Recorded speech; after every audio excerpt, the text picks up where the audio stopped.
Good morning, good afternoon, good evening, folks. Welcome to this Extreme Consulting Makeover session. I'm Japheth, Operations Manager here at Management Consulted. Really thrilled to have you with us today on this first live call of 2024. Happy New Year. Hope everyone had an amazing holiday season. We've got a busy schedule of events into this call. We've got a packed hour ahead of us, so buckle up for a fun session. It's going to be really informative, engaging, and hopefully you learn a lot from it. But as folks are tuning in to the live stream, we'd love to get to know you just a little bit. So if you can do two things, comment where you're calling in from, where in the world you're at. We love knowing where folks are joining from, as well as one kind of career-related New Year's resolution if you'd like to share. For example, one of mine is to integrate strategic thinking into everything I do here at work. And so uh, feel free to steal that or put your own in the chat. But look forward to seeing the chat blow up here in a second and getting to know where folks are calling in from. Amazing. All right, Jenny's. Spend more time in person with the MC community this year. Love that. That's what I want to do. Yeah, I'd like to meet more of you in person for coffee or ice cream or a hike. I'm excited to just spend more time with y'all live and in person this year. Love it. Well, hopefully we get to meet some of you wonderful folks here in person this year. All right. Well, I'm gonna move. Oh, we get here. All right, we got Rayanne from Minneapolis and resolution network with more consulting people. Love that. Well, we've got some amazing Go get resources it. Yeah. that we'll share with you later for that. Join your school's consulting club. Love that. We got Toronto. Get a job. All right. Amen. Hey, Japheth, don't say Yeah. that. You can say that for other people, but you're not allowed to say that for yourself. No, I'm just saying for our folks here. I'm very happy here. Don't worry. All right. Well, thank you everybody for typing in. There's more coming in the chat, but we're gonna move on to the next portion of today. And I'm really excited to introduce my colleague Caleb, who's on the call with me. He's gonna talk about the management consultant community that's launching here in just a couple of weeks. Caleb, I'll kind of turn the floor over to you to share this opportunity with folks. Wonderful. Thank you so much, Japheth. Hi, everyone. My name is Caleb Preston. I've been building businesses and communities for the last 15 years, and I'm really excited to be Management Consulted's new community manager. And the reason why is because we are launching on February 1st our new Management Consulted community. And this is a really big announcement. This is a really exciting thing for us here. We've been working a lot behind the scenes. And I just want to take a couple minutes to share what it is, why you want to be a part of it, and how you can get involved today. So the community is really a place for yourself, for aspiring consultants to connect with your peers, our expert team, rub shoulders, get personalized support, and other industry experts. And so what we're going to be doing is that inside that community, we're going to have specific member-only events. We're going to have intensive live trainings, like learning how to craft an effective networking email or have specific inside track support to really land your dream job. We'll have hot seat sessions where you can come in and have your resume edited on the fly, kind of like this experience. Come here a day in the life. What's it like to really work at a specific firm like Bain or McKinsey, one of our top coaches? And really, it's a place really to foster relationship. One of the main reasons you want to join is because your network is your net worth. And I guarantee that if you come and engage in this community and really invest in building lasting relationships, these are the kinds of people that'll become lifelong friends and open doors for you in your career for years to come. So it's a really special place, and we'd love for you to be a part of it. How we're doing this is we're launching it Feb 1st, but because you're on this call, you actually have an opportunity to come join early, being on our community waitlist. So there's going to be a link in the chat, right, Japheth, that we're dropping in there. There's also the QR code on the screen. If you go ahead and take a picture of that or go click on the link, it's going to take you to a landing page where you'll see a button that says join the waitlist community. Put your name and email in there, and then you're going to get an email this afternoon to get an early access opportunity to come be a part of this community before everybody else. So we're opening up this community to our entire list here here soon at the end of this week, but because you're here, you can get an early shot to join before everybody else. We only have 30 slots initially to come in, and you can join by signing up for Black Belt.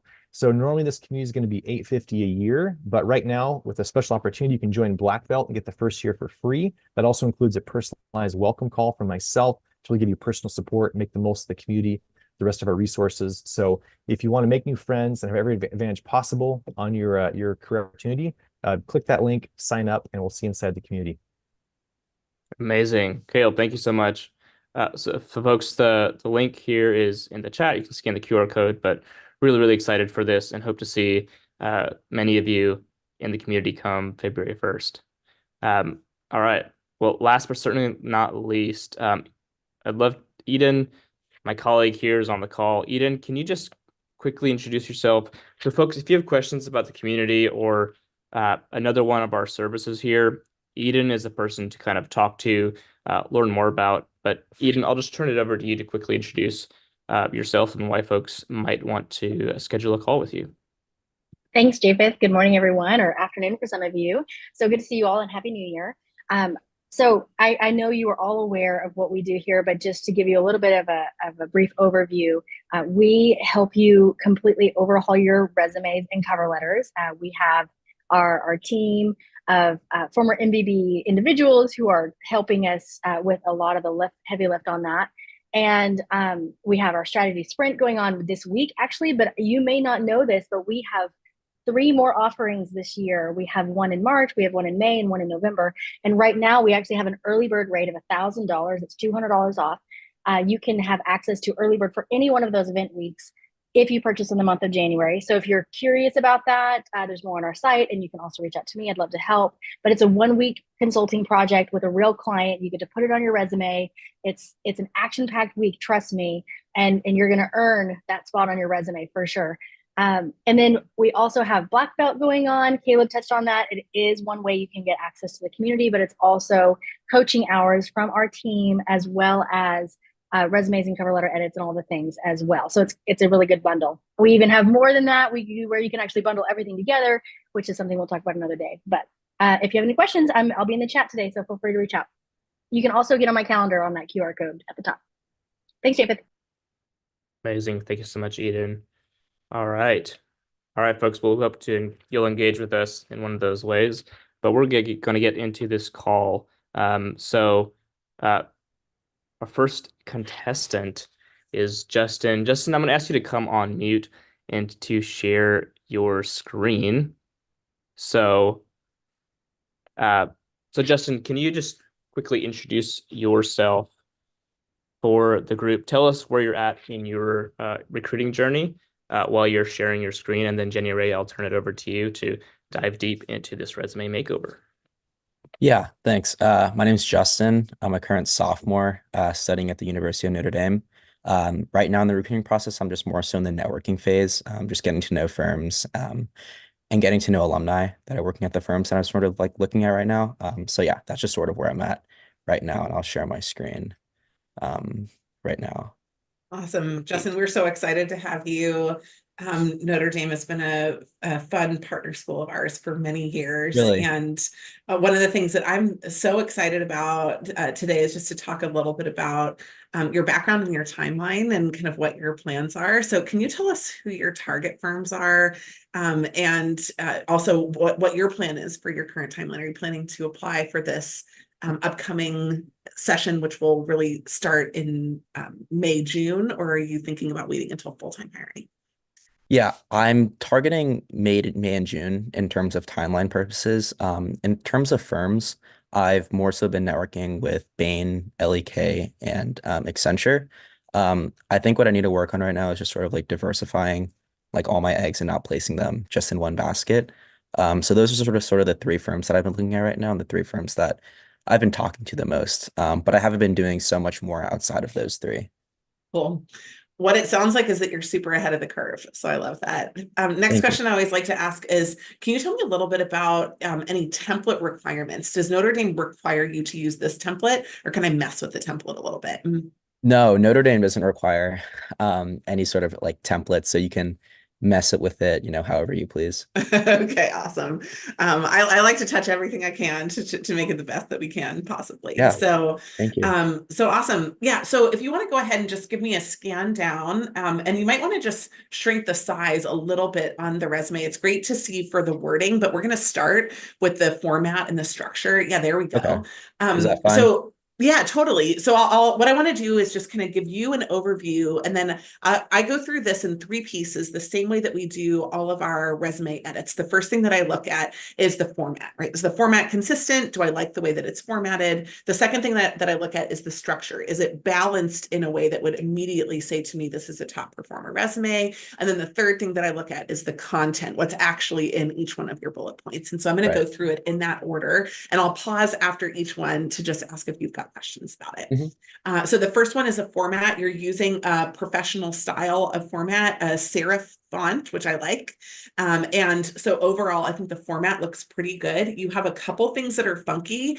You've got a space under education, employment, and leadership and service, but not one under skills and interests. So you need to make that consistent. It's it might seem like really small things, but they make a huge difference. If I'm looking at 400 people, I'm actually looking at the easiest way to eliminate people. And the first thing that I'm thinking about is, hey, I'm going to have Justin model a $100 million opportunity for a company. Is he an exact, clear, perfectionist kind of at the modeling level? So I'm looking at things like formatting as really small disqualifiers. So anyhow, you'll just want to make those consistent. In addition, I like it when you use only one word to head each one of your sections. Like I don't need to know everything else that's in there. Generally, we would just have 4 major ones for someone in your area. The first one would be education because you're currently in school. The second one would be usually experience. And that for a student, some of your experience is going to be paid, some of it's going to be employed, but not all of it is going to be necessarily a part of that. The third thing would be leadership, which is usually your unpaid on-campus opportunities, and sometimes in the community as well. And then fourth is, I usually just put personal, but skills or something else is also fine, but personal is an easy way to describe like a catch-all button as well. At the end. So you'll want to make sure that all of those things are there. In addition, you'll at the top for your header, some people have really started putting LinkedIn links for their kind of, underneath their moniker, underneath the name. You can choose to do that or not. Usually if you're communicating with people virtually, it's either on LinkedIn already, so you don't have to put it, or you can in an email include a link out to your LinkedIn profile. So I don't think that the resume is usually the best place to put it. So I like that you didn't include that there. What size font is your resume right now? I can check right now. I'm not You don't have to. Specifics of numbers. Here's the rule: 10 or more. It looks like it might be a little smaller, like a 9 or a 9.5. I'm actually going to remove some stuff from here, which will make it feel more impactful and less dense. And so anyhow, just make sure when you go through and do the edit that you use that sizing. And then it looks like you're using tabs on the right-hand side, which is exactly what I'm looking for. It looks like your margins are balanced. And everything kind of going down is pretty good. The only thing that's interesting is that from a formatting perspective, each one of your entries have a different style, especially between education and your experience section. So usually if you have the title of an organization and then your role there, and then the location, you would put all of those in the same way.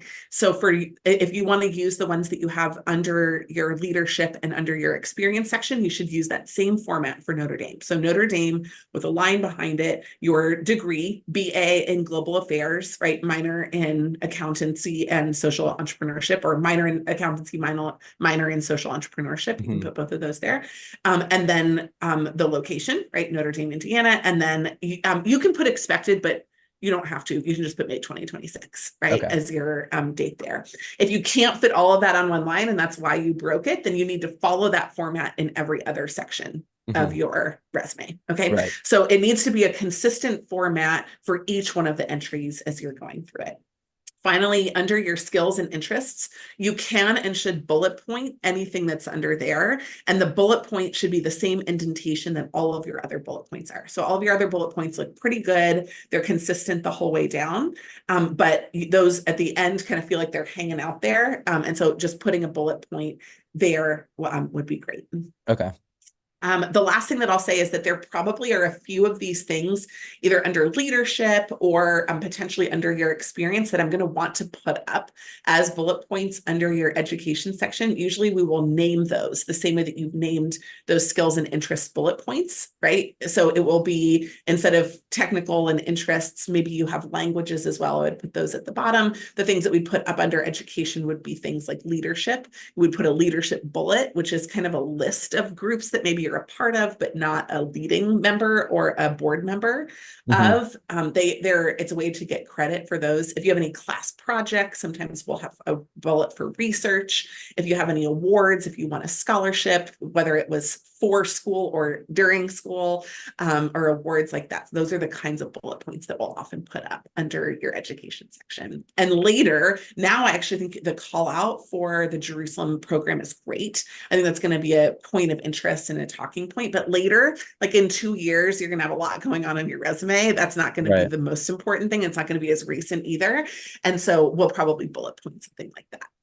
Questions about format before I move on to the next piece? No, I think that was a pretty good cover on everything. Okay, great. Thank you. Awesome. So let's move on to structure. And I already talked a little bit about the naming of the structure sections. You have all of the sections here that I would look for, which is great. Right now, the balance actually feels a little bit balanced toward your employment and leadership and service, and I want to bulk up that education section. So I am going to look for 1 or 2 places to put something in there. And what we're really looking for in an internship candidate for undergrad is somebody who's an A player in all categories, right? So we're looking for top grades. So we're going to have you lead with your major GPA, and then second your cumulative GPA. We're going to look for, like I said, those awards, anything that kind of says, like, out of every student at Notre Dame, this is one of our top students. And so that's what we're looking to message in that area. And we need more bulk in order to do it. Otherwise, it'll just feel a little light and it'll feel like academics are an afterthought for you. So I want you to spend maybe like, 2 to 4 more lines of your resume in that education section explaining what you do. And some of that's going to come from when I go through the actual information, what we're going to keep and what we're going to move in just a second up to that area. Okay. The second thing is that I'm looking for a maximum, usually at your level, of 4 areas where you include work experience or leadership experience. More than 4, I'm not going to read. You don't need to talk about that. 4 in each section gives you 8 total. 2 to 3 in each section gives you more bulk in the experience. And we can use those bullet points in case you want to tell stories in your interview, but you don't necessarily want to highlight those experiences, right? And so I'm going to just go through these super quickly. Are any of them from high school? A few of them look like they might be date-wise. Yeah, so in the employment and relevant experiences section, the last one, private resale arbitrage, was just something I did on the side during my high school year. So that's the only thing within that section that's from 2020 and 2021. Great. So let's keep it on there. Make that a bullet point under your skills and interests. Just call it entrepreneurship. Okay.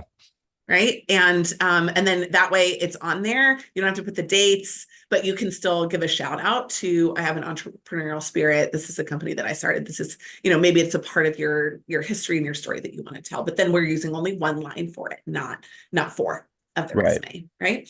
What about Full Hearts, the organization that you founded? Tell me a little bit about that one. All right. Yeah, that was sort of a nonprofit that I created in high school, which sort of served the homeless community in Atlanta, especially during COVID. So it was just meal kits and care kits distributed to them. And I guess, yeah, that was also during high school. I forgot to include that one. You keep saying just, but please don't do that. These are really powerful things and experiences. So when you're talking about them, you have to already begin, when you're thinking about networking, to really own some of the pieces of your background. Are you from Atlanta? I am from Atlanta, yes. Do you want to go back to Atlanta? I haven't thought of that far ahead. I think right out of college, I'd want to be in a city that's just surrounded by people like that's my age. But I think later on, I would definitely move back to Atlanta? That's a good question. Yeah. Yeah, it is. It'll be important from a networking perspective Hmm. because wherever you start, you're more likely to build more experiences there. So if you're like, hey, I want to be in New York, then that's great. Just so that you know, Atlanta is like the secret stealth consulting place that has Really? pretty big offices. And if you think about the density of top schools that consulting firms recruit from, Atlanta doesn't have as many of them as a lot of Hmm. the other places. Also, gotta love that Hartsfield-Jackson Airport. So I chose Atlanta. I actually had the choice between Boston, New York, and Atlanta. And everybody said the same thing to me, right? Atlanta's not a real city. Like, why would you go to Atlanta? Hmm. But I felt like from a work culture and a consulting perspective, Atlanta was a top option. So I would include it on your list because you're from there, and if you want to end up back there. And then what I would do is as you're having conversations with people, reach out to folks in the Atlanta office and tell them I'm looking at 3 offices. Atlanta's one of them, right? And then make them pitch you on why you should come to Atlanta. And what you might find is that somebody's like, we got to get this guy into the Atlanta office, and maybe they're willing to refer you there, whereas somebody in Chicago doesn't have that same kind of tie. Right. So just think about it, and include it. That'd be my recommendation anyhow, is include it on your list because you might find an opportunity that's really awesome Hmm. in Atlanta. Right. Okay, so back to the combo about the content. I just want to make sure we go through this. So we're going to put the private resale arbitrage as a bullet point. Full hearts. I don't know that I don't want to leave that on there. You haven't done anything with it since then, hey? No, I haven't. Okay. Do you have any other nonprofit stuff? Like you've got 10 to the Nation's Farm. Some of these other ones seem like they're all at school, but like tell me about the West Bank, the Palestine experience. Yeah, so that was an experience I had after the study abroad program in Jerusalem, in which we Yeah. stayed on a farm in the West Bank for about a week. And we just helped with various activities, including hosting a kids camp for the kids living in the surrounding area in Bethlehem. I put that just because it was a pretty meaningful experience. So I think it's a good talking point, and also it correlates to the study abroad program that I mentioned in the education section. So yeah. Would you say that you had a specific leadership role or it was more of a volunteer experience? I think it was both. Like volunteer in the sense that I would be helping with various farm tasks, like I said, just with the irrigation systems and the olive trees. Better watch out. I'm In going to terms hire of you to come work on my farm in California. We have a Mediterranean climate here. and then leadership, I would just say it was in terms of actually trying to host the children, and then sort of organizing tasks that would just keep them occupied, and then just guiding them throughout the day. So I guess leadership would be played in that part. Okay. But you didn't like initiate it, right? It was something that you were staffed on and Yeah, the organizations did that. correct. So that might be an opportunity. I like the fact that there's something kind of different there. But you have 2 options. I'm going to let you, as you're building it, make this choice.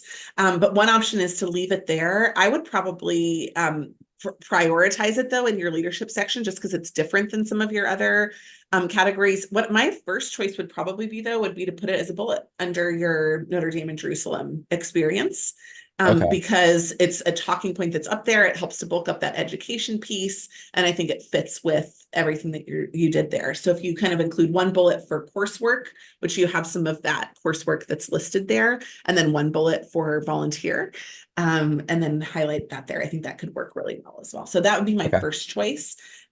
So again, right, for full hearts, I'd probably put that under community, under skills and interest as a bullet point. So now we have an entrepreneurship and a community bullet under those 2 areas. And then for full hearts, we're going to put that there. For 10 to the Nations, we've moved it up.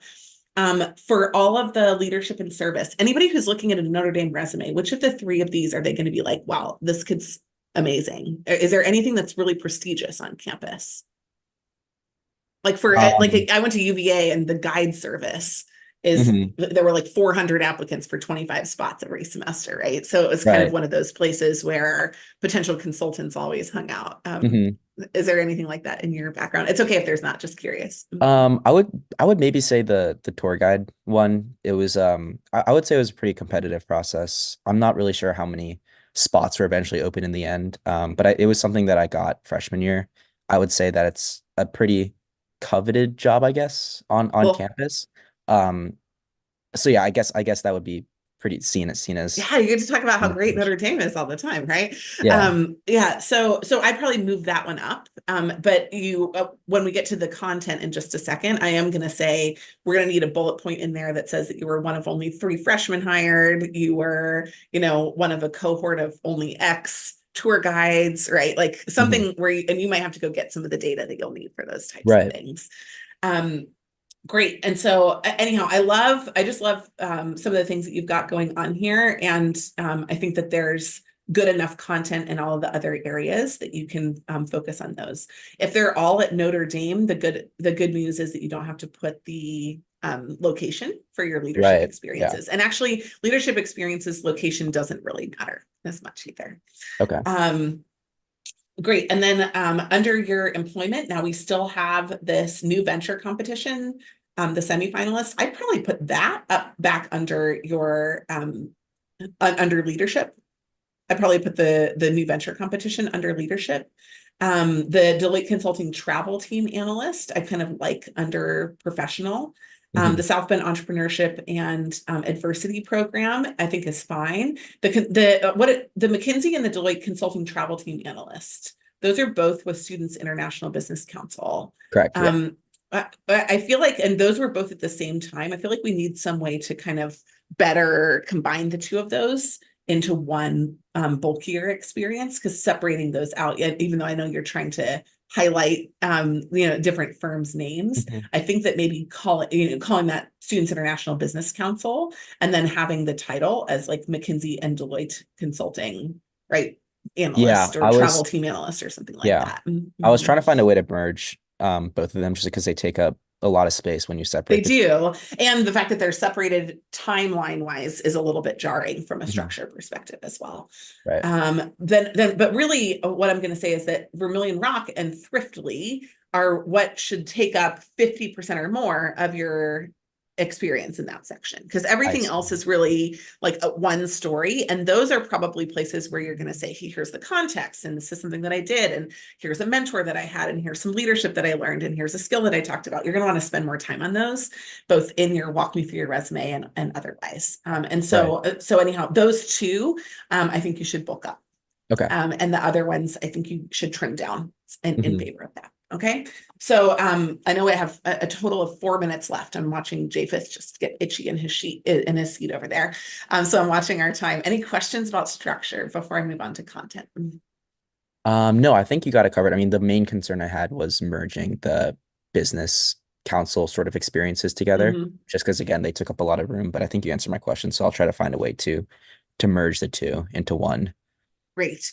And then for a lot of your different stuff, you're going to have the choice later. Like I said, it's a little bit of, this is when we're doing an edit, right? We start with everything, we reword it all, and then we kind of figure out like, but where does it fit in the puzzle? Because we're trying to look for that structure balance. So we do a structure review, and then we go back at the end and we say, hey, is everything in the right place? But you have a lot of choices that could go as bullet points or in your leadership section that are currently in your work experience section. And so because of that, you're going to start with the guidance, right? You want no more than 40% of your page on any one section. You want no more than 4 entries. And then you're going to make the choice of whether it's a bullet point, an entry, and where the entry should go. Got it. Great. So last thing we're going to talk about is your bullet points themselves. All right. So for every organization, I need more. So let's use Vermilion Rock. Let's start at the top where we ended the last time, right? What size of investment bank are they? They're middle market, so it's a pretty small firm, around 10 to 50 employees. Yeah, it's small. Great. They have a connection to Notre Dame, so it's just nobody cares about small. Everybody just cares about what it is exactly. Because if I don't know, then I'm going to assume it's smaller than what it is. So tell me how many deals they do, or what kind of give me like a dollar amount or an employee count or something. Because this is great experience. Tell me how many projects you are working on or did work on. Right. Give me a sense of how you were selected, right? You were chosen from an intern pool of 50 people as one of only 2 interns. Like, give me some of that context, because the work that you actually did there, honestly, it's really odd, but for interns, I don't care. I just care that you got in, right? I care that you got into Notre Dame. I care that you showed up at enough of your classes that you got a good GPA. And I care that you, that you actually, like, when you got the jobs, you competed for jobs and they picked you. Those are actually better proxies for me of your future success than that you like studied in an economics class or that you did something in a particular job. Okay, right. So really highlighting the process that you use to get in and the context that you're working in, you're going to draft off of that a lot, especially the more junior you are in your career, right? Because I'm not hiring you, Justin, to be an expert on something, right? You're not an expert on Middle East peace. You're not an expert on investment banking. I'm not hiring you for that, right? I'm hiring you because I'm going to tell you what to do, and I want to see if you're going to show up to work, if you're going to do it well, and if you can compete in a competitive environment. And so if you can do all those things, that's what I'm really looking for. Highlight the sectors that you're working in, right? If you have manufacturing, healthcare, and technology, tell me how many deals in each. Get a little bit more specific if you can. Under those, you might actually want to highlight one thing per deal, like what you looked at for the manufacturing sector deal, what you looked at for the healthcare deal, what you looked at for the tech sector deal. Those are the kinds of ways that consultants would think about it. So get a little bit more granular on that kind of experience and really highlight what each one of those were for. Thriftly is kind of cool, but I feel like Thriftly is one of those things I'm like, have I heard of that? I'm not sure. So what's Thriftly? Thriftly is a software startup that essentially drives customer acquisition for e-commerce brands while driving donor acquisition for thrift stores. So it's sort of like a two-sided startup. Sweet. Okay, I love it. So I need to know that. You got to put that on your resume somewhere, right? If they're venture funded, what round are they in? How much have they raised? What's their valuation, right? You're going to kind of give me some of that. And then again, I think you're over focusing on here on what you're doing versus what the organization's doing. So you can give me a lot more good content about that. Right. The last thing that I just want to say here is that every single line has to have a data point in it. And when I say data point, I mean number. And it has to be written as a number. You break all English language stupid rules of like, you can't write a number under 10 out as a number. You can write all numbers as numbers on a resume. But every line has a number or you remove the whole bullet. Those are the two rules, right? So what numbers do is they make me stop. The only number that I see in the whole first part of the section is the number 4, right? And that's in the second line of the McKinsey travel consultant one. Then I go back and I read conducted research on Lululemon. Interesting. And then I actually see there's a number above it, 8 and 115. So numbers in different places in the line give me staggered coding where I start to go and look for additional data around them. If you don't give me numbers, I ignore every word. How about that? Right. Rude, but true. And so anyhow, I think you have a ton of work to do, but great experience. And so the last thing that I always would say is like, go get more experience. You don't really have any consulting necessarily focused experience that's super evident on here. So that's a possibility, something like a strategy sprint with us or a free consulting project. You have the impact consulting role, you have the travel team analyst, maybe just highlighting them more would be great. But, thinking about one or the other of those options to really highlight an interest in consulting also might be really good. Right. Any final questions from you? No, I think you covered pretty much a lot of the stuff that I was worried about, especially the quantification in the lines. I think I just have to think about what you said and then apply that. Great. So you'll have the recording. You can go off and do it on your own. And then we always love to take a look at it afterwards. We like that because it's fun for us to be able to share the after. And some people, what we found is that our previous contestants, people will reach out and they'll say like, hey, Justin, we'd love to talk to you about our company because we work with a ton of boutique firms that don't necessarily have a full hiring practice at Notre Dame, but they're looking for great candidates. And they'll be like, wow, he's amazing. We found him on Management Consultants channel. So anyhow, we'd love to see the after, and we can also give you final feedback on that. And we're happy to do all of that for free in exchange for you coming on and being brave with us today. Thank you for spending your time with us. Awesome. Thank you so much. You're welcome. Great. If anybody has questions or insights, something that you were like, hey, that was a good aha for me, we'd love to have you pop those into the chat as we move over to Henry. But just quick intermission, Japheth, anything that you want to call out here? No, I think that was fantastic. Justin, thank you for coming on. That was a great learning experience even for me.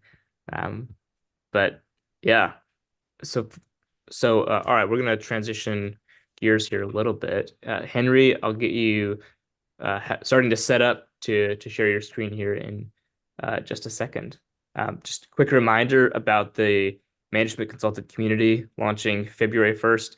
If you missed the beginning of the call, we're launching an amazing community here in a couple weeks. Get on the wait list. There's a link in the chat here where you can get on the wait list to get first access to that. So we would love to have you. Amazing. Everybody, by the way, let me just mention, everybody inside the community will have a one-on-one call with Caleb, and you'll get this extreme consulting makeover experience as a part of it, right? Where you'll say, hey, here's where I'm trying to go. This is when I'm applying. These are some of the hindrances that I think I might have. And you'll share your resume, and Caleb will say, look, change this, change that. Hey, you need an edit, like in a bad way, or hey, your resume looks great. We'll put it in our resume book. And so just so everybody knows, we don't have many of these experiences available every year, but as a part of the community, you get that when you join. Absolutely. Okay. Now, Henry, can you share your screen, share your resume, and while you're doing that, give us a quick intro. We'd love to learn a little bit more about where you're at in your kind of consulting journey.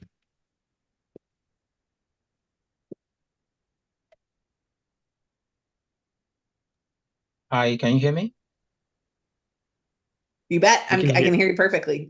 Okay. So my name is Henry. I'm calling in from Edinburgh in the UK, Scotland. So I'm currently a PhD student at the University of Edinburgh. And prior to that, I've worked for 4 years. So I have 4 years work experience before starting on my studies. So thank you so much for inviting me to this session. We're super glad to have you. I cannot wait to hear it. I love that you put John Doe. I don't know why, but that's really tickling me today. You're not dead. You're very much alive. We're excited to have you, and hopefully we'll breathe some new life into this resume today. So yeah, tell us just a little bit about where you want to apply, when you want to apply, what you've tried, what's worked, what hasn't worked. We're here to kind of use the resume as a baseline, but to troubleshoot across the board. Yeah, so I'm actually towards the end of my PhD, so I have just a year left to go. And so this year I applied to several firms, McKinsey, BCG, basically the usual suspects. And The unfortunately, usual suspects. Okay. so unfortunately, I couldn't get an invite to any of the interviews actually. Although I attended the BCG forum, like a session at the university, where I had a chance to actually speak with the recruiters themselves. So I applied, but unfortunately couldn't get invited to the interview. So I'm actually targeting the associate consultant position, given that I already have 4 years work experience before that. So I feel I'll be basically overqualified for the analyst role. Yeah, So you're that right. was, You I should apply applied, for yeah. the MBA level role. That's what they're looking for from PhDs. Yeah, so I actually asked them in person and they said I should apply, but couldn't get an invite. So I'm really excited to have a work done on my CV today. Amazing. I'm going to change everything. Are you ready for this? Yes. I always have to ask because sometimes, if the resume is precious to you, I'm not going to be nice to it sometimes.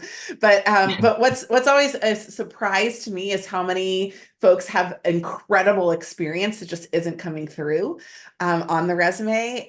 Also, I want to ask you a bigger question though, because when you have a resume, we're going to be able to change how we present it, but not necessarily what you've done, right?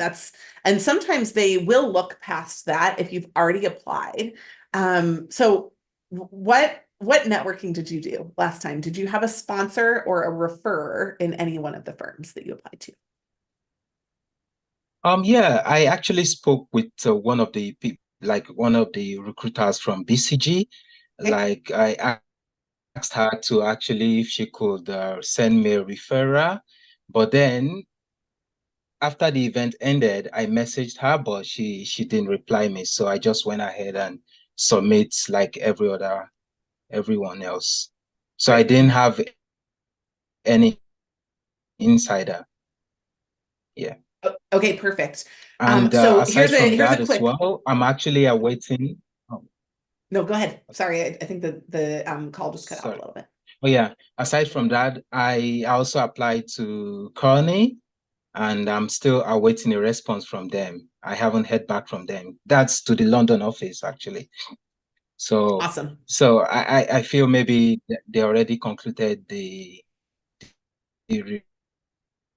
recruitment for the Kearney London Good. office. Henry, I'm going to ask you a question that is something that maybe nobody's asked you before, but why do you think they should hire you if they've got a LSE grad, right, who has 5 years of investment banking work experience and you? Why should they hire you? Yeah, I think they should hire me because I'm quite different. Because in the sense that I'll be coming in with a diverse work experience. So basically, let me just give you a rundown of my prior experience. So I studied the bachelor's in meteorology and climate science. So basically, I know the science of climate and sustainability. And right now, I'm doing a PhD in net zero cities engineering. And prior to that, I've also worked in banking while I was in Nigeria. So I basically have a different kind of work experience to be able to assist our clients to actually achieve. So basically, I'll be able to work on different projects as So well. that's And aside fine, but from I'm that, not the most gonna. important is because I'm enthusiastic about working. Yeah. Okay. So all of that's fine, but that's not why I'm gonna hire you. I would only Okay. hire you if you can tell me I'm the best at what I do. So Okay.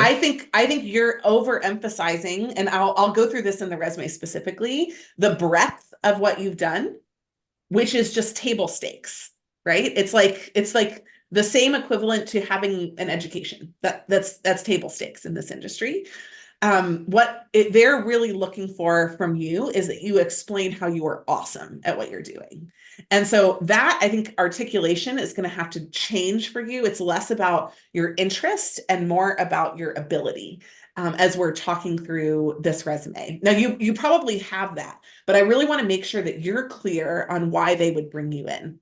And it's because in your PhD program, you're at the top. In your field, you're at the top. In your undergrad, you were at the top. In the work that you've done, you were the top performer. And like those are the reasons and the types of folks that they're looking for in terms of competing and industries and backgrounds. You're right. They are looking across the board for a diverse class, but you don't necessarily check that box for them alone, right? They're looking for a diverse class of amazing top performers. So I want to make sure that we highlight that as we're going through the content on your information. Where do you want to work? London, Lagos, or somewhere else? Oh, London. Okay, great. Last thing that you mentioned about networking, just because I feel like this could be more important than anything I tell you about the resume overall, is that you have to network with people who are in the job that you want. So at McKinsey, that you need to network with folks that are in the post MBA roles and have been there for up to 2 years, especially if they had a PhD. You are not networking with recruiters. So recruiters are like the administrators and the bouncers of consulting firms, right? You go to them and all they see is somebody who's going to make a mess of their club.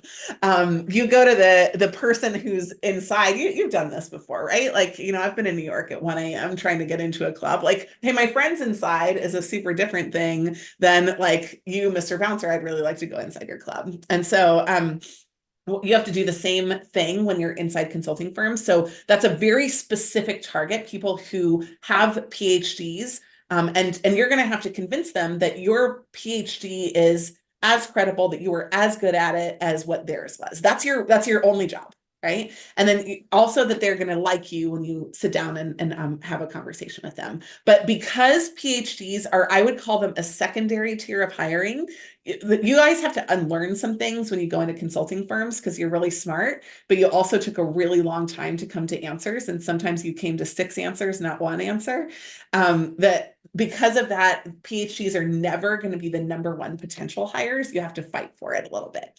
So anyhow, having somebody who knows your background and can speak to it and is willing to refer you internally, not a recruiter, is going to be really dramatically different and important for you. Okay. Yeah, so I have a question with Yeah. regards to that. So how do I network with how do I actually get started with the networking? Is Okay, it game just on. LinkedIn? Yeah. So I'm gonna ask my team actually in the chat maybe to pop a couple of our top articles on networking. Eden, Japheth, if y'all wouldn't mind doing that. We have articles on writing a networking email. We have articles on who and when and how to target. We have an article on what we call the 2-2-2 rule, which is like how and when specifically to go after targeting. We also have a networking boot camp that's inside our all access materials. And guess what? The community is going to have access to all of those things. And so if you decide to join our community, we will help you. Like when you meet with Caleb and you say, Caleb, I don't know how to network, he'll say, great, let me look at your email that you're writing to people. Oh my gosh, it's 6 times too long and doesn't say what it needs to say, right? So like we can help you personally, but you can also go find some of that free information if that's of more interest to you. And so we'll put some of those articles on the chat as well. Henry, because you're one of our folks today, and again, you're being brave and sharing your whole life story with us, send us your networking email that you're sending people and your LinkedIn message, and we'll tell you if it's good or not. Like we always look at those. We don't edit them for you if you're not a member of our community, but we will tell you like this is good or this is not good, and how to fix it. And we do the same with resumes, by the way. Eden will get on the phone with y'all if you're interested in our resume service, and she'll say, this is good. You don't need our resume service, but like, have you thought about interview prep?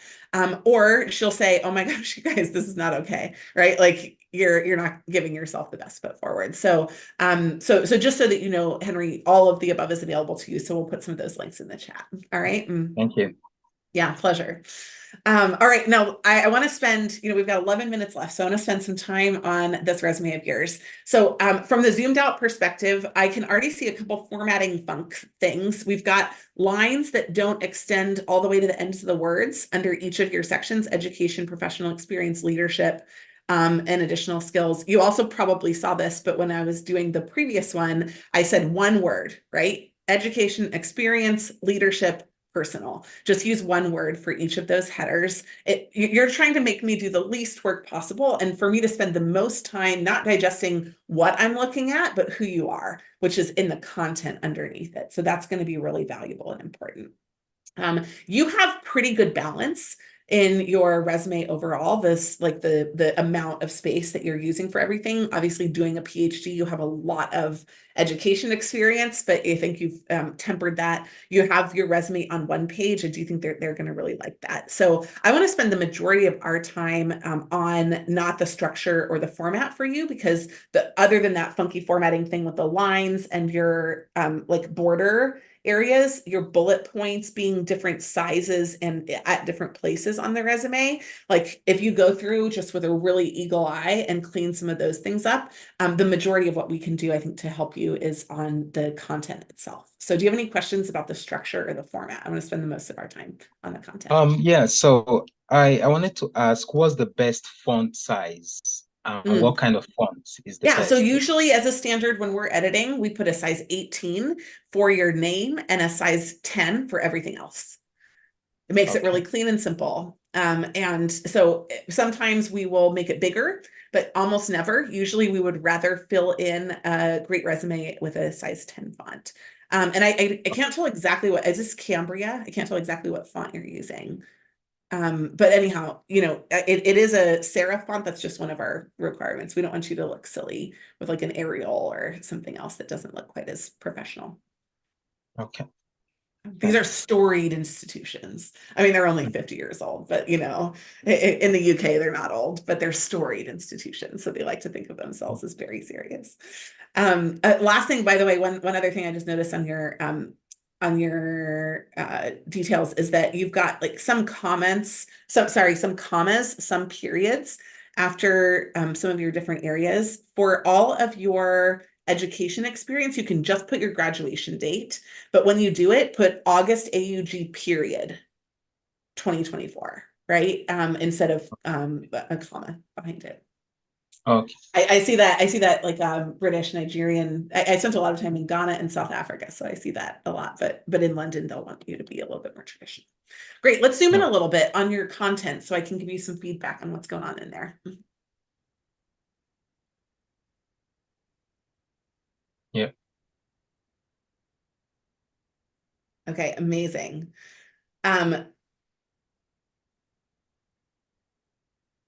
You have to look at Dubai. I just have to say this. Like you say you want to work in London. I love London. London's a great city, but because of all of your history, Dubai is going to potentially be very interested in your background. So I would include that on your list for the firms that you're talking about. Because first of all, the tax structure in Dubai is great, but just the work that you would be doing, I think bringing a lot to the table in the way that you talked about, I think that could help a lot. How much value was your Future Cities PhD scholarship?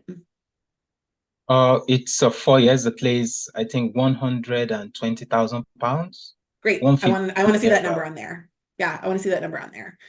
Okay. Was it and the Early Career Climate Fellowship by the British Council of Japan, I'm sure was competitive, Yeah. right? Tell me, Yeah. was it a paid fellowship? Like, tell me more about that. So it was very competitive. So as part of the fellowship, so it's kind of, you get to spend like a winter school in Tokyo. No, at Kyoto University. So we went to Kyoto University to spend the winter for 2 weeks, 2 weeks winter school. And as part of that, we worked on different projects with other researchers from Japan and the UK. Amazing. And so, yeah, highlighting how competitive it is and what you did, I think would be worth an extra line there. Talk to me about your master's in engineering and your MSc experiences. They're confusing to me. You've got Finland, you've got Glasgow, you've got like different things. Can we tighten that up a little bit and make that a little clearer for folks? Because they're not hiring you because of it anyhow. So I don't really want to spend a lot of space on it, right? Mm-hmm. Yeah, so it's a very unique kind of master funded by so it's also fully funded by the European Commission.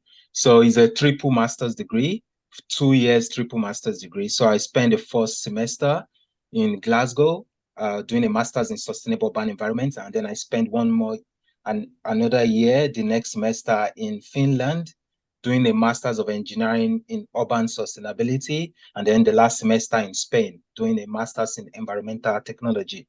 Then all these coupled together. So you get for each countries and each university, I get a degree from each of the 3 countries. Amazing.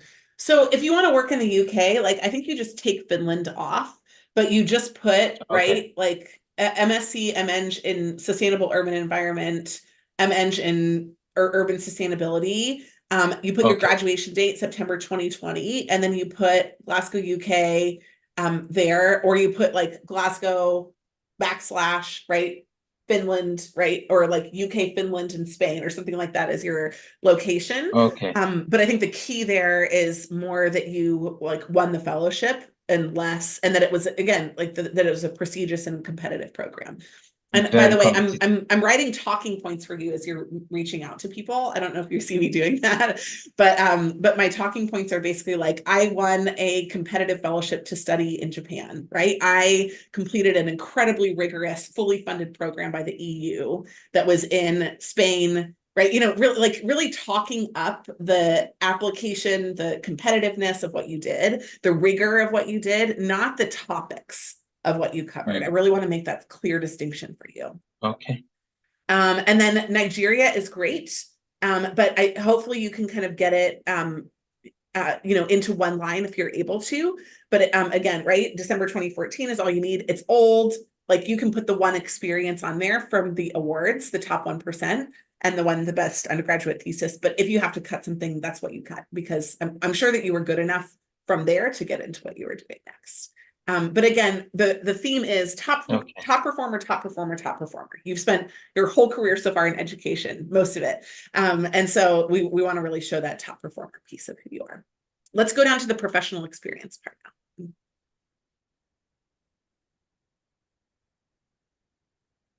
So this is true for almost all of my PhDs, and it's tragic, but I don't really care about your teaching assistant roles. I know you have to do them.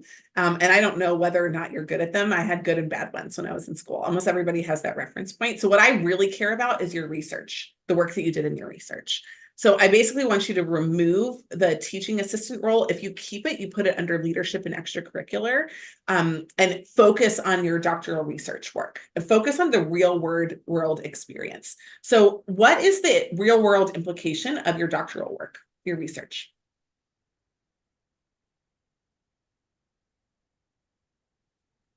Okay. Henry, what's so my like PhD, if I was a company and I wanted to use your research, how would it help me? If I was a government and I wanted to use your research, how would it help me? Yeah, so my PhD is focused on making buildings more energy efficient. So I'm looking at how we basically change the building materials to make buildings more energy efficient. So basically, that's just the one-liner, how to make buildings more energy efficient through innovative building materials. Great. So that's not anywhere on here. That has to be the first thing on there. That's super important to me. And I want you to identify how much cost an organization can save from energy efficiency, or how many buildings in the future this could impact, or how much, carbon impact it could have, right? Any of these things that you think are the material insight from what you did and why people should care about your research. It's got to be the most important thing there. Then I want you to tell me about the data sets that you used, right? You looked at these following data sets to evaluate it from, usually they're from companies, from governments, et cetera. Like, tell me about the data sets, and then tell me about what you did to the data sets, right? How did you manipulate them or analyze them? How did you visualize it? What did you really focus on, to drive your insights? So everything that you have here is so academic focused. It's not business focused in a way that would be helpful. You also want to put what you think I know that PhDs have like a 2-year target window for finishing, but what you think your estimated target end date is. And right now, the date that you probably would want is like May or June of 2025. That would be like the perfect date if you think that's close to when you're going to go. Don't never lie, right? But if you're kind of like, hey, that date should work for me and would work for them too, then you want to put a date on there. So that they have a little bit of a sense of when that might end. That's probably more important for your education than it is for this specific experience. Then the same thing is true for every one of these, right? Tell me who you worked for, what you worked with, what data you did, and then what the impacts were of the organization. And you worked at the First Bank of Nigeria in relationship management. You did a really good job of explaining that bullet point. By the way, back to the formatting issue, though, you want everything to be formatted like the UK Space Agency bullet point, where it's justified on the left-hand side, not hanging over on the margin. You see how those two are different? Yeah, so just go through and copy those. You also have different size bullet points. I mentioned that earlier. But yeah, the geospatial analyst intern, the geospatial consulting solutions, like all of these things are going to be of interest. But again, you really have to explain, like, what was the UK Space Agency? You have selected by UK Space Agency, but like maybe everybody doesn't know it and they don't know what this team does. So you're going to have to give a little bit more context for your work experience to really highlight that message of, I win prestigious roles. I'm good at what I do. I'm hired in competitive environments, because that theme is why they're going to bring you in, not because of your academic research, not because of really anything else. All right, and let's do just one final minute on your leadership and extracurricular, and then I know we need to end the call. So go ahead and just scroll onto the whole bottom of your resume. I'll do this last look. Yeah, this is the bottom. Yeah. So again, right, you can highlight in the final section, the personal section, you can highlight languages, keep technical skills at the top, because that's going to be one of the reasons why they would hire a PhD, is that you have great technical skills, right? But you have to remember, every PhD has to be a PhD plus. You have to show that you have business experience, real world application, and a competitive nature. And so that PhD plus focus is what you're looking at. In your leadership and extracurricular, you have to give me data. Like Susty Climate Hub sounds amazing, but like, who is using it, and how many people is it for, and how are you connecting people? Just starting something doesn't count, right? It has to be great. It has to be used by X number of people. It has to be shared by Y number of people. You have to be growing subscriptions by 500% a month, or whatever the number is, right? So tell me more about that one. I love the other two experiences that you have on there as well. But again, just really emphasize the like insight of what actually is happening inside those experiences. Any final questions from you, Henry? Yeah, so the one final question is it advisable to add hyperlinks on Oh, CV? yeah. Hyperlink on each of these, so it gives them further information Yeah. about, like, if you click on this, takes you to even the award, like going to COP. I So spoke at never the in first conference, at the emails, COP and conference in yeah, Sharm El Sheikh. So, nope. You know how long I'm going to spend on your resume?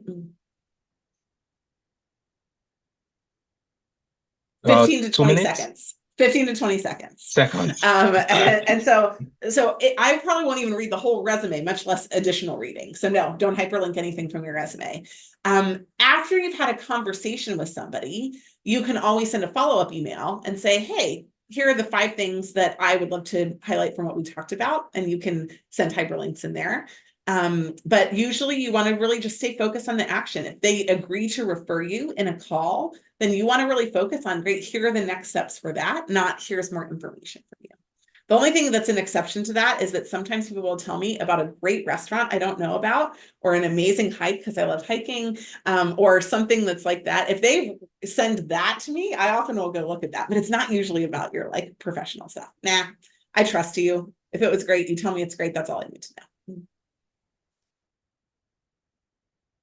So anyhow, in short, Henry, just change everything and you'll be fine. But don't change your experience. You've got really good experience. I hope that's helpful. Yeah. Thank you for coming on today. We really appreciate you. Okay. Great. Well, everyone who's still remaining on the call, if y'all have questions, you know where to Yeah, go. Eden can help you with career questions.